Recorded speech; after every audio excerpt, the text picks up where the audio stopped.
Hi folks, you're with Tacitus today. Tacitus today, your pushback channel, and thank you for joining this audio live stream. Please listen to this presentation as you would a radio broadcast. In this essay, I'd like to talk about the fallout and the revelations coming from the USaid, the International Agency of Subversion and Eradication of National Government Sovereignty the world over. I'm not surprised by the way that this is going on, that it was so well hidden and concealed, and somehow the media didn't cover it, and Republican politicians, or even those that sort of were concerned about the massive waste and slush fund and the illicit espionage and the type of espionage going on, that it wasn't exposed more fully earlier on. Some politicians, to their credit, did mention it, but it'd be one-offs, and they seemed to go silent pretty quick. So obviously somebody was getting to them and telling them, hey, you shut up about this.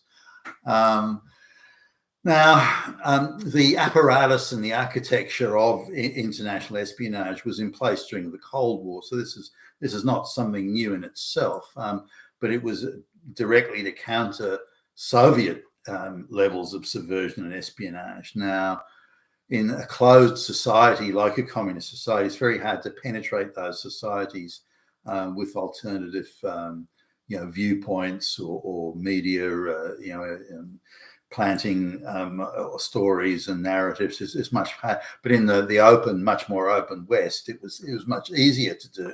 So the Soviets, really, the communists had a free run, playing subversion games in the West and planting stories of all sorts of things. And their main stories were to create race and gender, and to a lesser extent sexuality, but certainly race and gender, hustling and agitation and grifting, something that even hangs over still today. But the counter narratives were that you guys in the East, you have no freedoms. We have freedom in the West, you guys don't. But it's much harder to get that message in, because the state controls media, radio jamming, TV jamming, technology, and so on. So the Soviets the communists had much more of an easy run getting into the West. So they would plant journalists and commentators. They would plant agitators in the trade unions, agitators through the education system, teachers' unions, universities, and so on. They would target disaffected groups like Jewish homosexuals. They would be drawn to them like flies to shit. That they would use them to spread agitation and discord and social discontent. The same goes, say, in the Vietnam War and things like that. Not that kids weren't protesting because they didn't want to be called up and sent to the war, but the bottom line was, if you were at university studying anything, then you wouldn't have to go. So it was really the poorer kids from the rural areas that weren't going to go to college. They were the ones that were being sent to Vietnam in the draft. There were exceptions, of course, but officers, for example, from the officer school, they did go through the college system. Nonetheless, and a lot of the, not all, but many, and the majority of the protests in Vietnam War, a lot of the civil rights movement, all that race hustling or race grifting, that was caused by or assisted by or enabled by communist agitators funded from the communist bloc. So this now I think it was around 1960-61 the US government formally responded to that very large agitation infrastructure that the communists had in place, and set up an American espionage outfit to counter that, and that was the beginning of USaid. So their job was to look at any country in the world where the communists had planted journalists and planted agitators and so on, and to run a counter narrative, so that the one narrative from the communists wasn't allowed to dominate or penetrate too far into the public consciousness, because there was the counter narratives. So newspapers started, magazines created, think tanks created, all sorts of charity organizations, special trade unions. There were numerous amounts of other groups, companies, businesses, front companies, employment agencies were a favorite for this sort of thing as well, to use them to spread propaganda, be a front for espionage agents and goodness knows what. So this was all going on. Now you can understand that in the Cold War, for example, in Africa, especially where both the Americans and the Russians, the Soviet Union were battling for influence, not necessarily control, more influence in a lot of these places. Then they all had their own agitators running around, stirring, counter-agitating, planting stories, creating fake protests. All that sort of stuff was all part of the subversion process. Now, these countries where they were practicing it, in the African countries, South American and so on, these were countries that, because they were so weak economically and in every way, they kind of had lost their sovereignty. And assuming they ever had it, they'd lost their sovereignty, and their sovereignty was really subject to the whim of the greater powers, such as the Communist bloc, or such as the Soviet Union, the United States. And the subversion and agitation around that was really not to take away the sovereignty of those poor countries, but just stop the other guy from getting too much influence in there. So the Cold War ends in 1990. China's still a communist country, but they kind of embraced a lot of superficially capitalist type things, which is really just letting the Communist Party goons at the apex get fantastically rich. But nonetheless, subversion and propaganda planting and all that sort of thing. This apparatus that was designed, built, constructed, and for the Cold War, it sort of had no purpose, or at least not in the Cold War sense.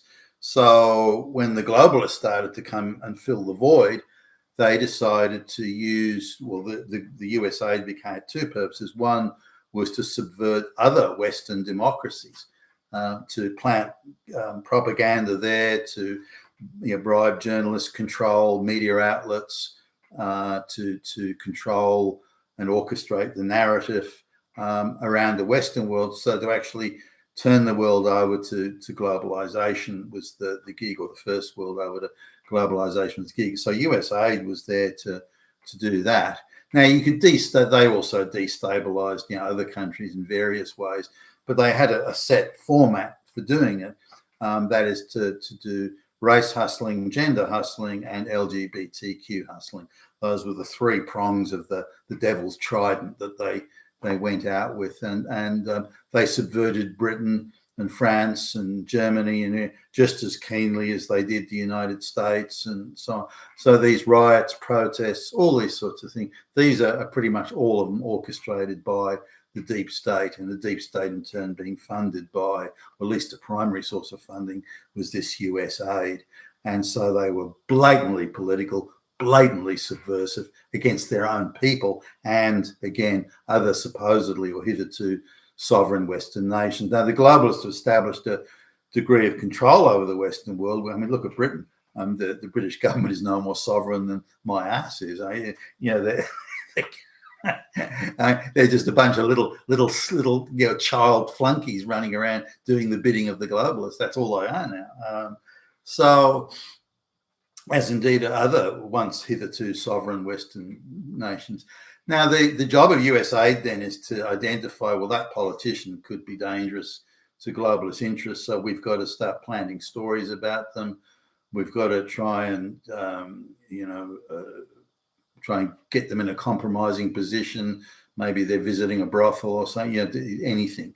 And then we'll use that against them to make sure they're not a threat to globalization. Now, this is, of course, what they did to Donald Trump. That all the resources of the globalist deep state were mobilized to go after him and try and neutralize him. It was ultimately unsuccessful. Thank God for that. But that's the extent of the corruption. You disagree with them, you oppose them, you have views they don't like, they'll come after you and they will try and crush you using the taxpayer resources of the state. So being the biggest economy of the world, when or as they used to say at the time, America was the world's only 800-pound gorilla, and that was the favorite sort of throwaway line that they were using. American power and influence was used to force globalization on other unwilling countries. This included mass migration. It included, super gender hustling. Women are oppressed, men are evil, or anyone disagrees a Nazi. This was all the international talking points, the international propaganda, the protests you see, and all this sort of stuff. They're all invented by USaid. I mean, even in Australia, there's been a number of there's been a lot of complaints about the Palestinian marches that have been very anti-Israel, anti-Israeli, that have been going on for months in Australia and elsewhere around the Western world. And the Western governments have been very concerned how this may reflect on mass immigration. So in Australia, at least recently, suddenly, all dressed in black, groups of men have been parading up and down for the cameras, so the government can frantically say, "Well, no, it's not. It's not. No. The anti-Semitism has all come from straight white males, neo-Nazis. They've all got swastikas etched into their heads, tattooed into their heads, Hitler banners. They're all goose-stepping and doing Sieg Heils. Look, it's straight white men are doing it. They're the problem. It's the Nazis. It's the far right." And what is manifestly and obviously, in my view, a false flag put together by the authorities to deflect from the real issues. Does anybody fall for this shit anymore? But it's the sort of thing that USAID's been doing the world over. And if you look at things that have always surprised me, is where does the money come from to do some things that seem very strange? For example, I went to a human rights conference a few years ago now in Australia, and people from all over the world were being flown in and put up in 5-star hotels, and put up in 5-star hotels, and they'd come and make speeches about the oppression of lesbians in fucking Nigeria or or in Oman or so nothing to do with Australia or the West or anything like that. And they'd make these terrifying, with no evidence, and thousands of little babies, tiny babies, torn to pieces by evil force. So they'd have these incredible stories, none of which was supported, or with no evidence. They just make these claims, and it would be invariably done by women who would wait until the critical sort of moment, and then they'd start to cry, and everyone go, "Oh, isn't that terrible?" Be filled with emotional outrage at these terrible things that are happening. But hold on a minute. Now, someone like me goes, "All right, fine. If you're in such an oppressed society, how come you're a voice representing them? How come you're here? Who paid for you to get here? If you've got nothing and everything was stolen from you, as you're claiming, where did the money come from for you to get here and stay in a 5-star hotel? It's not like you're sleeping on someone's fucking lounge room floor. It's not like you're staying at the local trailer park. You're traveling business class and you're staying at a 5-star hotel. You're eating lobster, not stale bread. So a lot of things sort of didn't fit. And how come this person speaks English with an American accent? Where did you learn that? And so these are questions that I ask, and this is things that sort of come up in my mind. And so I did a little bit of digging and found that, and this is how USAID works, this is how their corrupt funding stream works, that this person everything was funded by a Australian cultural institute, a well-known Australian cultural institution. Now, this was, about $35,000 was allocated to this woman to travel around Australia making these inflammatory, no evidence required, emotional speeches about the wickedness of the world and how men oppress women and this sort of stuff. And again, she's flown in from an Arabic country into Australia, and she's been to an American school, the way she speaks American and the way her phrasing and so on. So if anything, she's sort of amping up, ginning up her accent, the Arabic accent a bit, to sort of give a bit more pathos to her message. And she's reading almost from a script. This is not organic or anything natural. This is a script she's reading. So she's been prepared and prepped and primed to do this. So she's a propagandist. She's a paid up propagandist. That's all she is. This idea that she's a woman that desperately escaped oppression, and I've come to tell you about it, that's bullshit. That's all part of a wider propaganda concoction again. So the Australian Cultural Institution has paid for all this. Why would an Australian cultural institution that's to do with ballet and music and that, why would they pay an Arabic female gender race hustling activist to come to Australia to make inflammatory speeches? Why would they do that? Well, they wouldn't. That's not their remit. They're in receipt of a lot of taxpayer dollars and that sort of thing.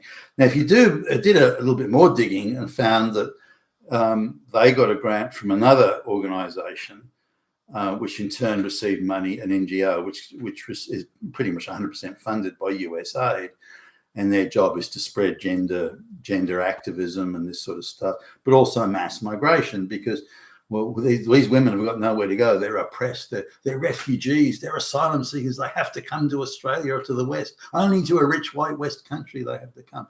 So these speeches are serving two purposes: one, to justify mass migration; the other, of course, to do gender hustling, race hustling a bit. But those were the thing now. So this cultural institution in Australia is doing a round robin. They're funding this sort of activism, and then through the back door, they're getting funded by USaid again to do this activism. Now, that's a lot of coordination. A lot of people have to be on the same page here. So the people in USaid have to be on the same page with the NGO, which they probably control anyway, and the people in there. They in turn have to then be on the same page and all singing from the same hymn sheet and song sheet as the people in the Australian Cultural Institution. Therefore, the amount of power USaid can project is massive. So they're installing people into cultural institutions all over the world that effectively are on their payroll. Now, do these people know that they're, do the managers and the people that run and supervise this cultural institution, do they know about this? Do they know that they've actually got employees or supposedly employees working there that in fact are agents, espionage agents, we can call them, of USaid? Do they know that? Do they care? Maybe they're on board with it as well. Maybe if there's a the senior administrator, the president or CEO of that cultural institution just realizes this, decides to do something about it, maybe they're found floating face down in the river, or maybe they're found to have committed, maybe gigabytes of child porn magically appear on their computers. Like the subversive capabilities and the power projection around subversion of USaid is truly awesome. They can change governments. They can demand that prime ministers are changed. It's USaid and their funding and their goons and their powerful reach that made sure that Liz Truss was removed as Prime Minister of Britain. Now they have the power. They removed a prime minister in Australia that wasn't on board sufficiently with the globalist project. They can make sure any politician or anyone of influence or possible influence that speaks out against them is diminished or turned into irrelevance or crushed. They have that power and the resources to do it, and their agents are sort of all over the place. I had no idea their budget was that big. And again, when you've got sort of the Department of Culture in Bulgaria or something like that, or Romania or fucking Liberia or something, that's controlled by agents that are paid up agents of USaid, and they decide they're going to do gay lesbian plays and disseminate gay lesbian propaganda or disseminate women's rights, so that women's rights groups suddenly are able to, where does the funding come from? So they bounce it around through various fund groups and then get the money to them and get the resources to them. And then have sympathetic stories in the media about, well, they're only standing up for their rights. What's wrong with that? And all these stories. So everything you see around has been crafted as part of a wider crafted narrative that's subsidized by and funded by, centrally scripted and coordinated by USaid and its affiliates. And I knew it was going on. I didn't realize until these recent revelations that I didn't realize how vast the scope was of what they were doing. And I mean, like, wow, holy guacamole. You've been a taskers today, your pushback channel. Thank you for listening.